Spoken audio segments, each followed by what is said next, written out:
Prezados irmãos e irmãs, louvado seja nosso Senhor Jesus Cristo. Para sempre seja louvado a nossa Mãe Maria Santíssima.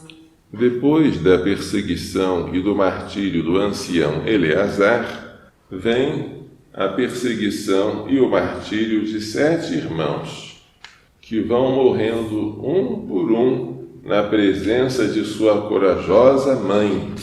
São os 7 irmãos macabeus. O trecho de hoje se concentra no último irmão, o caçula. O rei Antíoco Epífanes queria obrigá-lo, como a todos os outros, a comer carne de porco. Ele, que já tinha presenciado a morte dos outros irmãos, não se deixava convencer. Então, a sua mãe começou a encorajá-lo.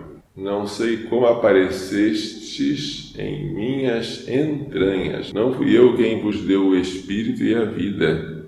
O Criador do mundo, Ele mesmo, na sua misericórdia, vos dará de novo o Espírito e a vida, pois agora vos desprezais a vós mesmos por amor às suas leis. Mas ela falava isso na língua dos judeus, e Antíoco, que falava grego, pensou que ela estivesse insultando a ele. Então, resolveu mudar de tática com o irmão mais novo. Em vez de ameaçá-lo, procurou seduzi-lo. Ofereceu tudo de bom em riquezas, em honras, caso ele abandonasse a religião dos judeus e adotasse os costumes dos gregos.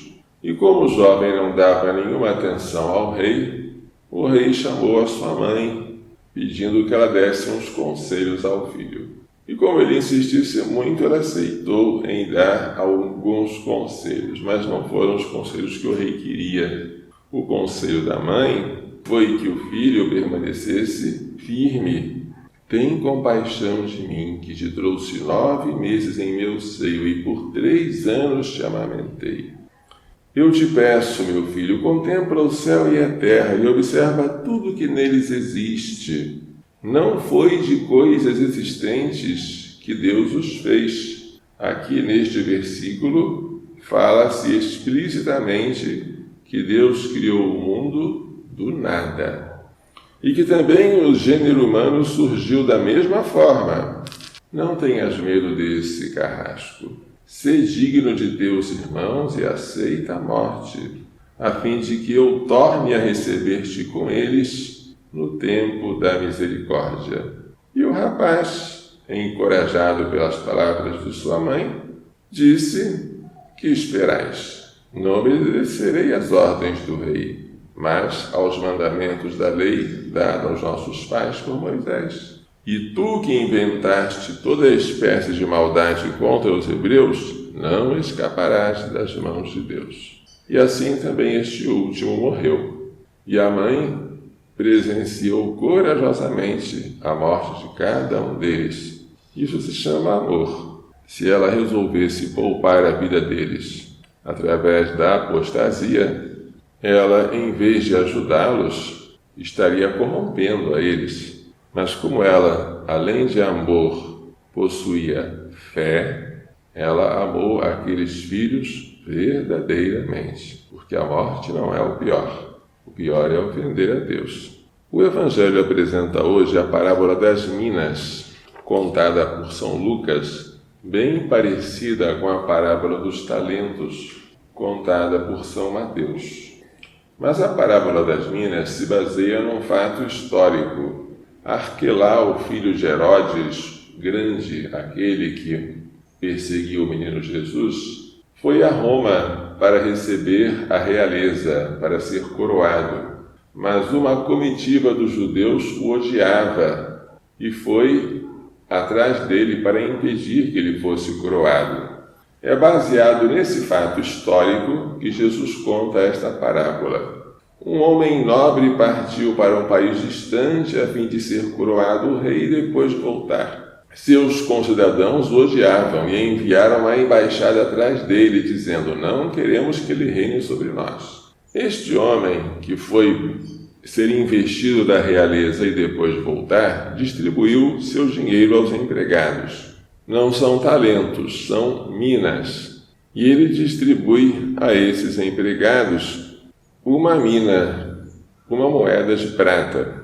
Quando ele volta, já coroado rei, quer saber o quanto cada empregado lucrou. Um deles lucra 10 minas e recebe o governo de 10 cidades. O outro lucra 5 minas e recebe o governo de 5 cidades. Um último, com medo, guarda a mina num lenço e a entrega, argumentando: eu tinha medo de ti, porque és homem severo, recebes o que não deste, colhes o que não semeaste. Então ele simplesmente devolveu, mas sem lucro. E o homem disse: servo mau, eu te julgo pela tua própria boca. Sabias que eu sou um homem severo, que recebo o que não dei, colho o que não semeei? Então, por que não depositaste meu dinheiro no banco? E ao chegar, eu retiraria com juros aquilo que é meu. O banco é Maria, onde devemos depositar tudo, porque nela Deus depositou o que há de mais precioso, até o seu próprio Filho. Tirai dele a sua mina e dai-a àquele que já tem 10. Mas, Senhor, ele já tem 10. Eu vos digo, a quem tem, será dado, terá em abundância. A quem não tem, até o que tem lhe será tirado. Esta palavra significa que na vida espiritual não existe paralisação, existe progresso ou retrocesso. Costumo comparar com uma conta bancária. Quando você deposita no banco muito dinheiro, o gerente oferece a você muitos privilégios. Oferece a você cheque especial, fundos de investimento. Mas quando a sua conta passa a ter um saldo muito pequeno, o banco primeiro tira de você o talão de cheques. Depois convida você a encerrar a conta. A quem tem, será dado, terá em abundância. A quem não tem, até o que tem lhe será tirado. Se você progride na vida da graça, Deus vai aumentando e você fica com graça sobre graça. Quando você vive na mediocridade, se contenta em não fazer o mal a ninguém, até mesmo o que você pensa que possui vai ser tirado.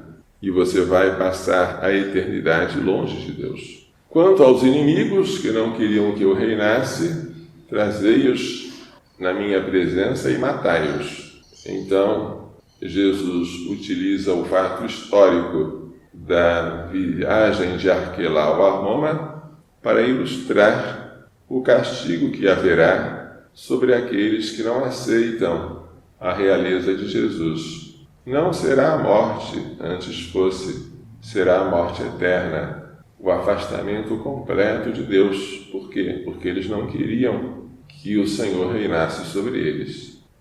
Esta parábola, portanto, muito rica, nos deve sacudir para que não deixemos parado o dinheiro que Deus nos deu. O dinheiro aqui representa todas as graças. Que também não queiramos produzir, lucrar pela nossa própria iniciativa, mas que depositemos no banco, que é a Maria, para que ela faça a gerência de nossos bens espirituais e que não nos contentemos em ficar na mediocridade, porque se não queremos produzir, acabaremos perdendo tudo aquilo que pensamos que ainda temos. A tibieza causa especial repugnância em Deus. Diz Nosso Senhor a Santa Faustina que foi da alma tíbia que ele sentiu repugnância a ponto de dizer no Jardim das Oliveiras: Pai, se for possível, afasta de mim este cálice. Que nós não sejamos assim, que nós tenhamos o ardor dos mártires, que desprezaram sua vida até a morte para seguir a lei de Deus, que Maria Santíssima e seu castíssimo esposo São José nos façam entender e pôr em prática as lições desta liturgia. Louvado seja nosso Senhor Jesus Cristo. Para sempre seja louvada a nossa